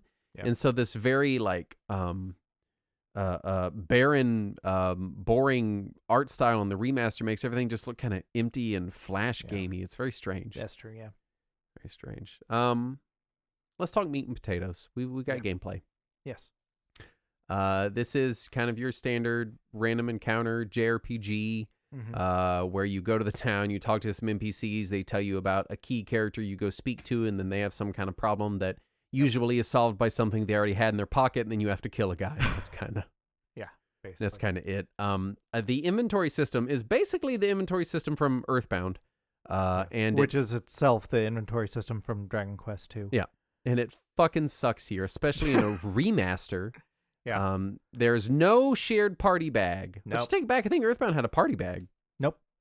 Oh, did it not? It does not. I don't know why I must be misremembering. Yeah. So there's no party bag, and I'm so frustrated with this. Suikoden 2 has a party bag. You're dealing which with they do have in the remaster Suikoden 2, but not in this. You're dealing with up to 108 characters that you are swapping out all the time because the story is good about making you change up your party, which I like. Yeah. But that means you're constantly swapping characters in and out, and you need to re-equip them. And 78 of them can be used in combat, so 78 of them all have their own inventory you have to manage. So you got 78 inventories, and if you're in an inventory, like let's say you go to equip somebody, and you go, "Oh, this person doesn't have a hat. Let me go to equip. Maybe I have a hat. All right. Well, they don't have a hat in their inventory to equip. Does someone else have a hat? All right. So let me go to the inventory tab. Go to the first character of my 6, my half dozen I have. Do they have a hat in their inventory? Great, they do have a hat. Can that person equip it? I don't know. Do you know how you find out? You go to the item, you pick transfer, you transfer to the other person, you back out to the main menu, you go to equip, you go down to that person, you select equip, and then you select the hat slot. You don't have to do any of that. You can just go to equip. You go to equip on the character you want to equip. You go to hat, and then when they don't have a hat, you hit left or right, and it goes over to the other person's inventory, and it'll show you what's in their inventory. And then when you find the one you want, you just select it and auto moves it to that person's inventory. I've never in my life been so angry with you. Why would you not tell me this? Why would the game not tell me this? You just hit left or right. I don't know. I just didn't equip people. I literally had people with no equipment on at the end of the game because I was like, fuck it, I'm not fucking doing this. This is miserable. When I got to the end of the game, I just bought the best equipment for literally all 78 characters and then just sold everything else. Either way, the inventory is still extremely tedious and bothersome. Yes, and there Especially is no way when you have healing items and you run out of space for everybody. It's a pain. I will give them credit. They stack healing items. So buying one healing item is 6 healing items. Yeah. Why would you not tell me, Saturn? Why would you not tell me there's a better way to equip? The game never told me. You realized that. You just hit left or right. Why would I realize? There's no on-screen indicator. I tried There is. There's little arrows pointing left and right. Well, I didn't see them. I tried to read the manual. But I'm on PS5, and the manual is formatted like it's for a phone screen on my 65-inch television 15 feet away with no zoom. And so I can't read it. Just walking up to it with your reading glasses on. I would have to. You don't buy new weapons for characters. You upgrade them at blacksmiths, which is a cool idea and simplifies the amount of equipment management you have to do for all these characters. But the upgrade, as far as I can tell, there's no way to upgrade from level, like whatever they are, to the max level, which by the end of the game, each one individually, it's very annoying. Yeah. And only certain blacksmiths can upgrade to certain levels too, so you have to find the right blacksmith. Yeah. You can attach elements via rune pieces to weapons, which never seem to make much difference for my characters. I don't know if I was doing the wrong ones or what, but if you find an enemy that has a specific weakness, it's great. But also you can find enemies that have specific strengths, and then your weapon is useless for the rest of that battle. And since your characters are kind of swapped in and out, kind of against your will in the story some of the time, there's a chance that you could end up screwing yourself. Yep. If you're in an area where you have enemies that are strong to a certain thing, and they force you to take a character that has something that is not advantageous. Right. Runes replace the magic system. They are very tedious and annoying. It's not like a materia. You have to go to a rune smith to attach runes to a character. Right. Characters can't use any rune. They can only use certain runes, and there's really no way to tell which ones they are without trying to attach them. Most of the runes are universal, but there are some characters who can only use certain runes. There are some characters that can't even unequip their current runes. Yeah, because they have a permanently set rune. So there's really, it feels like there's no rhyme or reason to it. It just feels unnecessarily restrictive. It does, and it makes it to where you don't want to interact with it. You find something that someone can equip, you slap it on them, and you don't worry about it. You just leave it for the rest of the game. Magic ends up being kind of like healing magic is useful. You want to have one person with, you put a water rune on Cleo, and then she heals for the rest of the game, and then you just forget about one upgraded water rune. I don't remember what it's called. It's like the running water rune or whatever, but it's basically just the healing rune, but one step up so that its base level is the heal everybody. And that one's great. I will give them credit. They kind of do the Final Fantasy 1 spell slot style magic thing where instead of MP, it's like you can cast this many times, which makes it so much easier to plan in the dungeon. Your main character, Tyr McDowell, has the best rune in the game. Yeah, so because like halfway through the game, you get an ability that's just instant kill all enemies. And you can work on bosses, but it works on everything. It doesn't work on bosses, but you could do it several times. Yeah. And the encounter rate is surprisingly not too high. So there are times where I would go through a whole dungeon and just instant kill every encounter. Yep. And then fight the boss and go home. Yeah. Although there's also, they have escape talismans that you can use to escape dungeons. Mm-hmm. Yeah. It only worked in one dungeon I ever tried it. It doesn't in all work the other in any dungeons. Of the useful dungeons. It's just it's so weird. Yeah.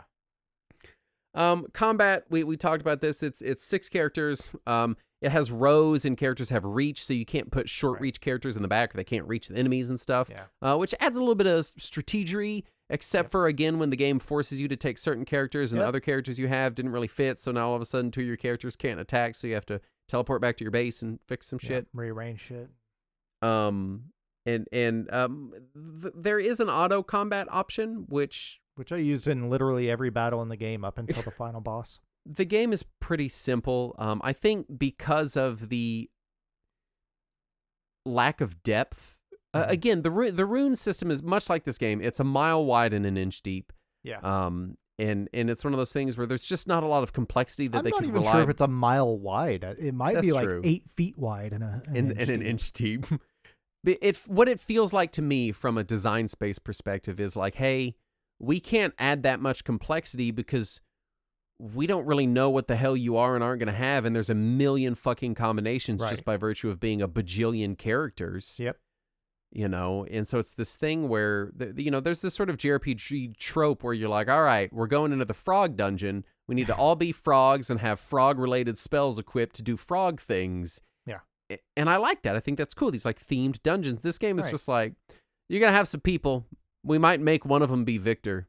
And that's all they can rely on you having. Yeah, and also the experience system makes it to where basically anytime you fight a current enemy, you're going to immediately level up to current level. So if you have somebody who's way behind and you're forced to drag them along, it seems like it's going to be terrifying until you're 2 battles in and they're the same level as everyone else. Right. Or they get insta-killed 3 battles in a row and they don't get to level up till the end, but... Well, you got to make sure they survive that first battle. There is. I want to talk about the running thing. So if you're high enough, you can bribe higher level enemies to get out of a battle, which I never did once. Yeah. Also, if you're higher level than the enemies, you can let them go, which just lets you auto end the battle, which I started doing because I ran into some weird situations. I think it was from level disparity or something, but there were some enemy loadouts that you would run into, and it's like 6 of this character that's just an HP sponge. And it's like, this is going to kill my whole party. Like, I can't win this. Yeah, those last couple of dungeons are a little unbalanced. But I could allow them to flee because technically I was higher level than like one of them. So this terrible encounter that I'm like, oh, the like late game, this is 3 Marlboros battle. You're like, I'm just going to let them flee. And I was just, and it's just... It meant I had less encounters that felt tedious, which was nice, but also it kind of seemed like it didn't work the way they wanted it to. Yeah, I always forget that that's even an option. So I just auto-battled everything and would just spam healing items afterwards. Yeah. I will say that the combat in general is just... It's kind of tedious having 6 characters, because sometimes you're like, all right, I just want Cleo to heal, and everybody else is going to attack. But sometimes you'll have characters like, what's her name, Valeria... who they have a rune they can use infinitely that deals like 5x damage. So if she's in your party, which she should be, she's really strong, you don't ever want to auto attack because she's going to deal way less damage. Right. And so you do this thing where it's like, I really want to auto attack, but I need to go through 6 different menus of selecting attack, and then Valeria does Falcon Rune. Yeah, if I remember right, the later games in the series give you like a tactic option where in addition to auto, you can just auto do whatever you want it to do. It feels very needed here. Yeah. But auto battle, it just does the fight option. Yeah. And there is speed up. I don't think the original had that where you can double time speed up your battles. But it also speeds up the music. Which is not ideal. Yeah. If you like speed flute tracks, you'll be happy. The other half of the game is the recruitment of the characters, right, and the base building. So you get a base of operation, and as you progress throughout the game, the base unlocks things like the ability to have a tavern you can sleep at, the ability to have a shop or an item storage zone or a rune master or a gambling spot to earn some money, all within your base as you recruit these characters that do these functions, and that's a great idea. Except some of the things they lock behind the base are stupid. It's things you should have available all of the time. Like fast travel. Or rune smiths. I didn't get the rune lady until a ways into the game, and not every town has a rune smith. True, and I kept forgetting which town had a fucking rune smith, so I'd have to teleport to 3 different towns to find one just to equip someone with a fucking lightning rune. Yeah. And it reached a point where, again, I just wouldn't do it because I'm like, in 30 minutes, they're going to make me take them out of my party anyway, so who cares? That's why I just equipped everybody with a set rune as soon as I get them and be like, that's your rune forever. We'll figure this out. Stuff like blacksmiths, getting the blacksmiths in your base feels really vital. There's a guy that lets you change your window decorations. Sound options are locked into base building. Like, I love this on a config screen. Yeah, like I love the idea of it, and some of it feels so cool. Like when you finally unlock the tavern you can sleep at for free, you're like, oh, thank God, because the tavern charges you per person in your party. Which you can unlock that the second you get your base. Yeah, I didn't know that. I ended up getting it later because I didn't know the lady was there. But it's a cool idea, but it also means that, again, in a design space, you don't really know what people are and aren't going to have unlocked in their base unless they're following a guide or being super diligent. But it's possible to play this game in such a way that it would become insanely difficult depending on if what you base just get unlocks the you do and required characters and don't find everybody else. You can hard. end up with just an incredibly difficult challenge. Yeah, and stuff like the base is like 4 or 5 floors, and it's really tedious and takes a long time to ascend. Yeah. One guy unlocks an elevator. You're like, that should have fucking been there. You can get him right off the bat too. This is the game literally knowing that they've made it tedious on purpose to put an elevator guy in there. But here's the thing. The elevator is its own multiple subscreens and menus. Yep. So it's not faster if you're going to the first couple floors. Nope. If you're just going up or down 1 or 2 floors, it might be faster to walk. So it's a cool idea. Also, there's an option to run, but you have to hold the button and there's no way to toggle it. Another thing that could have been in a fucking config screen for the remaster. Yeah, apparently that's one of the things they said they're going to work on, along with not speeding up the music and sound effects when you think after 30 years, Konami can add a run toggle to Suikoden? You think they can handle? Maybe they can do it in an update. They're working on it. They're working on it. Yeah. Great. Yeah. Cranked out fucking Silent Hill, but you can't add a run toggle. All right, great. You're working on it. You know what? I'll go to Konami. I'll have it done in a weekend. All right. Well, that's fair. Yeah.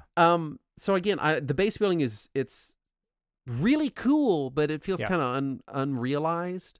Yeah. By the end of the game, I really liked my base. I felt a lot of satisfaction in having built up this cool base with all these cool people and stuff, and it's neat, but it's like it does make you feel like you have some ownership over it. It does, and you feel emotions about your base. Yeah. It also and has there's the one games. guy who just tells you how many people you've recruited. There's also mini games. There's army battles, which all of the big fights in the game are basically army battles. You find the big bad guy, and then you're gonna fight them eventually. But you also do an army battle with them. The army battles are kind of like a rock paper scissors thing, and depending on who you've recruited, you can get special abilities. The thing is, one of the first special abilities you get allows you to predict the enemy's move. Yeah, the thief. And if you can predict the enemy's move in rock, paper, scissors, then you just win. That's called just winning. Yeah, it's great. But the thing is with the thieves, it fails most of the time. But then later you get the ninjas, and they can predict they with 100% always accuracy. What I love is sometimes when you fail with a thief, they'll be like, I did it! And all they did was steal money. And you're like, you fucking had one fucking job, dude. Right?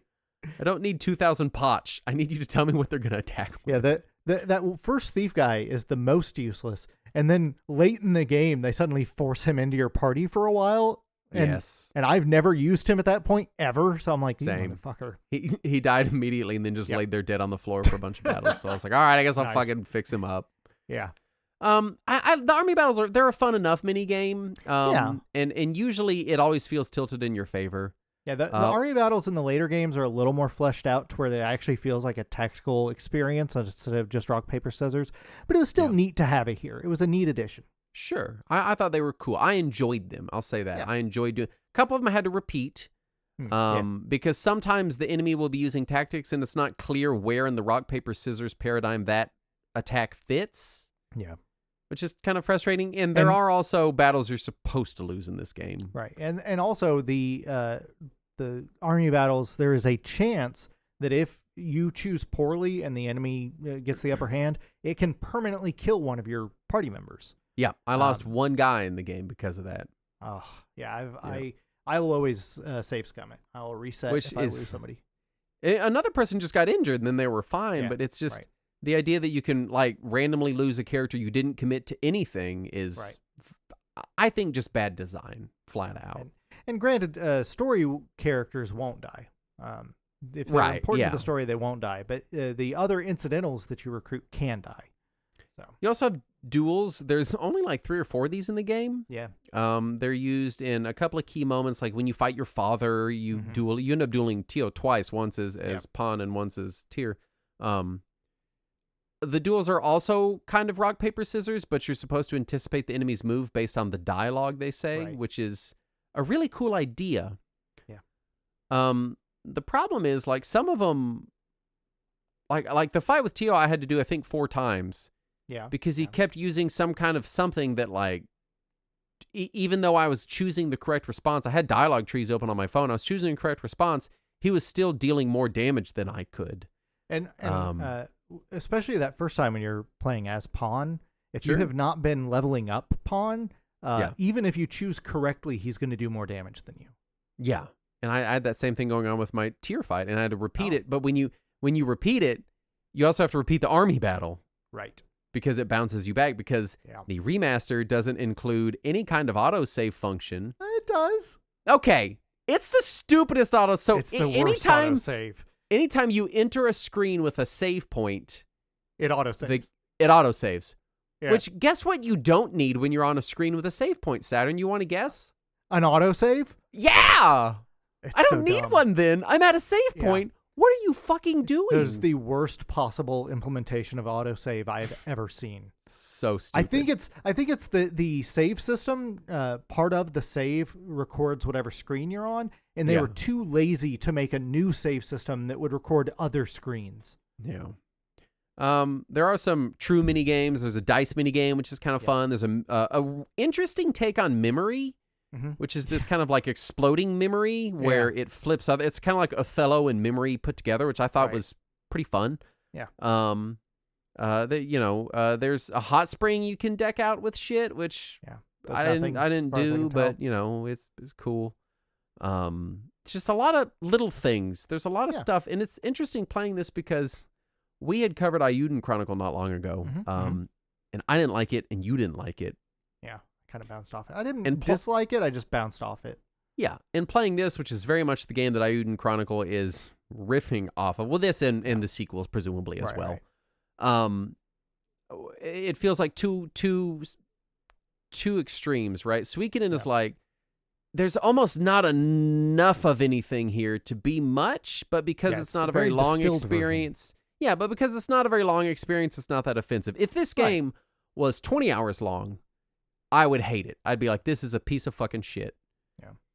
But because it's only like, I think I clocked in like 13 hours, I'm like, there are some tedious parts, but I wasn't doing the tedious shit for 35 hours, so whatever. Yeah. And there's some little fun things sprinkled in between. Ayuden feels like the exact opposite end of the spectrum of, what if the army battles took you 45 minutes to complete? What if the duels were extremely intensive? What if the story was extremely in-depth and everything was protracted and drug out and long and stretched out and everything took 4 times as long, which, like, if you love Suikoden, it's your favorite game ever, I could see you being like, yes, that's what I want because I fucking love this game and it's only 10 hours long, and if you're good at it, it's probably like 8 hours long. Right. I could see that, but for someone like me... If you're following a guide, you can easily finish this game in 8 to 10 hours. But for someone like me who's like, nah, I don't... these are good ideas. I want to see them a little more fleshed out, but I don't think this needs to be a 150-hour RPG. Then I like, it was weird landing on these two games on the opposite ends of the spectrums where they exist and being like, I don't know if it belongs here. I don't know if it belongs there. I think it belongs somewhere in the middle, which is what I hope Suikoden 2 is somewhere in the middle. 2, 3, maybe 4 kind of in the middle ground there where it ends up being a much better experience for it. Yeah. So it's interesting to see the spiritual successor swing so far in the other direction. Yeah. From this one. Well, I think part of it is that the spiritual successor was backed on Kickstarter with all these stretch goals. Yeah, they had to shoehorn in. Incentivized to add as much shit as possible. Yeah. I get it. Let's talk reception. I will say this is pretty well known as a beloved game. People love Suikoden. More specifically, Suikoden 2. Yeah, I think it's known as a beloved series from this era. And the first game just kind of gets brushed off as that's the build-up. That's building up to it. You can enjoy it. It's a sweet little moment that kind of builds into the good stuff. Yeah. But I think the second game is really what's beloved. 82% average on game rankings, which, I'll be honest, that feels not a lot high, but that feels a tad high for me. This is like a 75 for me, like a solid C. Like, it's good enough. The good parts are pretty good. The bad parts are like, what the fuck were you thinking? I think I'd give it a C plus B minus. So I think, okay, so it's in the range. 78 to 82 is about where I'd land. This is also one of those games that retrospectives have been extremely kind to. Yes.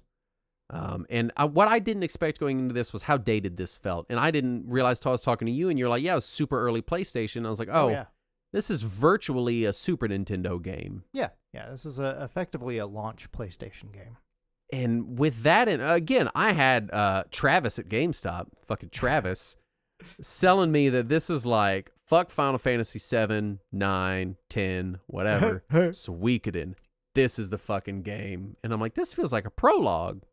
Yeah, it is. Suikoden 2, I will say, not only is more fleshed out, but it also, story-wise, hits me in the feels so hard. Whereas Suikoden 1 feels like I'm hearing somebody's Cliff's Notes of a good story. Right. It's like hearing Cliff's Notes of a tragedy, like a play, and you're like, oh, that's so sad, objectively, I guess. There was, I don't know, Gremio dying was pretty tough. Yeah. That was like, that one got you. But also, it's the situation in which he dies is the stupidest 60s Batman villain. Right. Fuck, it was poison gas, and then they're like, oh, he locked the door behind him when he left, and we're trapped with the poison gas, and the door only opens by a lever on one side of it, so Gremio must stay behind and die. And you're like, what are you talking about? Go down a level and go into any of the other rooms that the doors work fine. Yeah. And then what? And then what feels like minutes later in the game, you recruit that enemy that killed him. Yes. And you're like, all right, well, you're probably brainwashed, so come along. We need you. We need your help. And then it is possible, spoilers, that you can theoretically save Gremio by recruiting everybody else. The like mystic lady that sets you on this path in the first place shows up, and she was like, well, you saved all of the 108 stars. And everybody's like, but what about Gremio? And she's like, but what about Gremio? And then he appears there. She's like, he was here all along. And then everybody's like, oh, Gremio, you're safe. And he's like, what even happened? I was in a room dying of asphyxiation. This is the stupidest. And then you've already recruited that other guy who fucking killed him. So now your party includes both Gremio and Gremio's murderer. It's so dumb.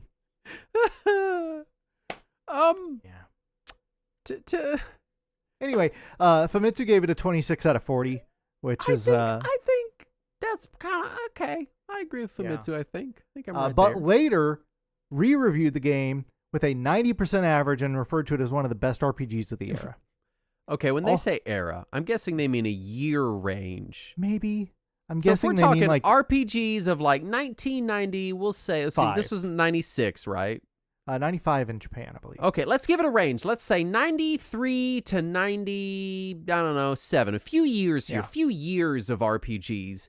This few years of RPGs includes some of the most legendary RPGs that have ever existed Dragon Quest in the 6, space. Final Fantasy 7 are all in this era. This does not hold a candle to your Chrono Crosses, your Final Fantasy Chrono Trigger, 7s, for that and matter, 6s, which your was Chrono barely Triggers, a year earlier. Your Dragon Quest. It just doesn't. It's not bad. I don't think it's a bad game. You also have Lufia 2 in this era. You have Wild Arms in this era. This is a great era for JRPGs. It's just so... Oh, it's fine. It's fine. It's so fine. Yeah. I don't hate it. I would say I enjoyed it by the end. Here's another one. Game Informer gave it a 7.75 out of 10 at release, but later ranked the game as the 82nd best game of all time. Holy shit. Where does Suikoden 2 also in that list and much higher? I don't think it was. How the fuck? Granted, their list was in August of 2001, which was shortly after the release of Suikoden 2. So maybe Suikoden 2 was too new to make the list. It's frustrating to feel like I enjoyed this game. It had some major problems, mostly due to its age and Konami's laziness, but I enjoyed it. But other people are like, oh, it's the greatest game ever made. And you're like, well, slow down. It's a good game. You know? My review of Suikoden 1 always is, it lays a great foundation for what would be a fantastic series. And you feel that. You feel that playing it. Yeah. You're like, this is the prequel game. This is we're going to figure this out. And so much of what I assume, I've not played the rest, but have to be such key elements of later games, they nailed on the first go-around. First go-around, 108 characters, and they felt distinct. They felt interesting. Even the people that you just were like, because with so many characters, you're recruiting 3, 4, 5 at a time sometimes. Yep. People just show up and they're like, hi, my name's Steve. Can I come with you? Yeah. Hi, I'm Steve's brother, Bill. Can I come with you? And you're like, all right, cool. Come on, Steve. Come on, Bill. But Steve and Bill, they're just tropey enough that you're like, you remember them, you know? Yeah. The Suikoden 1 always feels like a comfort food to me because of how short it is. I can knock it out in, a week or 2 weeks and feel like I've gotten that mid-90s JRPG experience distilled enough to just squeeze it all out and then move on to the next thing. Let's fire through Legacy, and then because I think we're creeping into final thoughts here. Yeah, we've recorded 2 hours now, so yeah. Legacy, Konami did go on and make 4 sequels to this game across PS1, PS2, as well as multiple spin-offs. There's Suikoden Tactics. There's all kinds of shit. Spin-offs include Genso Suiko Gaiden, play novels on PS1, Genso Suikoden card stories on GBA, Tactics on PS2, Suikoden Tier Christ. I think it's Tier Christ. On DS, that's how I say it. Non-canon JRPG spin-off on PSP. There's a lot of these. Creator Yoshitaka Maruyama would create the spiritual successor Aiden Chronicle 100 Heroes, which we talked about. It was released posthumously because they did unfortunately pass away. A few months tragically. before its release. Yeah. It's very much, this franchise is well known, well beloved. I feel like it kind of occupies the same space as like Breath of Fire, where it's like, This was like a well-known tentpole JRPG franchise that kind of gets sort of forgotten about a little bit today. Yeah. There's its the creator fans. just kind of let it die for a while. Yeah, like there's the fans, but then it's like, oh yeah, Breath of Fire, they made like 5 of those, didn't they? And they made 4 and also a 5th game called Breath of Fire. Could feel the rage. Uh-huh. So I think, first of all, I want to say this. The first 2 hours of this game are intensely boring, absurdly boring. Nothing is happening. It's fucking boring. I don't mind them. I found it very boring. They are very dry and tropey for the first hour or two. Yes. And super dry. And then the game picks up once you get your base. And then I really enjoy the rest of the game. But I do think it's a fine game because of its length. At much more than 10 to 15 hours, I think the dated systems would become really unbearable. I agree. I was extremely disappointed in the state of the remaster. I would say, don't buy this remaster. Just play the PS1 game. There's currently, until they update it, there's no reason to play the remaster over the original that I can. There's supposedly some fan mods for the Steam release. If you're on the Steam release, fans have already fixed the remaster and it's worth it. But if you're going to get it on Switch or PS5, then I might just, like, on PS5, can't you get the PS1 version? No, on PS3 you can get the PS1 version. God damn it, Sony. You can still buy both of them on PS3, actually. Both Suikoden 1 and 2 are available digitally for, I want to say, $7 each or $10 each. Konami spending one afternoon updating this would make it such a better remaster. I'm hoping they do, but because it's Konami, I'm not banking on it. I don't know. They did just release that big update for the Metal Gear Solid collection they released last year, or 2 years ago now. True. They fixed a lot of its problems. I will say this was good enough that I'm interested in the sequels, assuming they're just a touch more modern than this one. They are. I'm not right now, but I'm excited at Suikoden 2. Suikoden 2, which was still PS1 and looks very similar, already added a party bag. Yeah, just that alone. So what I might do is give it a couple months, wait for some remaster updates that make Suikoden 2 even more palatable, and then jump into that. There you go. But I'll say, if you're like looking for a long week, like I got a long weekend and I want to get some like early 90s JRPG stuff, and in your headspace you're not thinking late PlayStation era, you're thinking late Super Nintendo, early PlayStation era. I think that's the right headspace to be in. I think this is a good game for that. Even some late Super Nintendo games kind of put this to shame. Like if you look at Star Ocean or Tales of Fantasia or Lufia 2, they're a little more advanced than this. Getting that mid Super NES era JRPG mind space, and you're going to find some good times. Yeah. But I think it's, like you said, it's fine. Yeah. It's fine. It's a solid game. It's not the 82nd best game ever made. But it's fine. I think it's also short enough that if you're interested in Suikoden 2, it's not that long to tee that game up. Yeah, it's worth playing as kind of a prequel lead-in to Suikoden 2, I think. And I hope Konami updates it. So just the smallest of updates would fix so many of my complaints with this remaster, and also really modernize a game that kind of needs it. Yeah, kind of needs it a little bit. You know, it could use a little bit of a leg up just to make it a little more quality of life. A run toggle, some better autosave options. You know, just those two things Party alone bag. would have. Those two things, and maybe an optimize equipment button. Those three things would have substantially made it better for me. all they need to do is make an ability to use your vault remotely once you've unlocked it. I would even be okay with. Nicer. I'd even be okay with, as long as you're at the vault, you can optimize your party members' equipment that'd be nice automatically. Oh, man. If they added that, and they added a run toggle, and they added autosaves, actual autosaves, that would bump this game up to like a solid B+ for me. Yeah. Easy. There's still some weird things kind of in the design, but that would remove so much tedium that, I think it would bump up from like a kind of middle of the road C, good potential, to like a solid B+ for me. But even then, the length of the game makes the tedium okay, not great, but I can push through it pretty easily. You know what else is okay? Our Patreon. You know what else is the level of tedium you can enjoy? If you like mid shit, then go to our Patreon at patreon.com/RetroWarriors, where you can get uncut versions of this show where I talk about having a panic attack. It's great radio. And sciatica. People love that. And sciatica.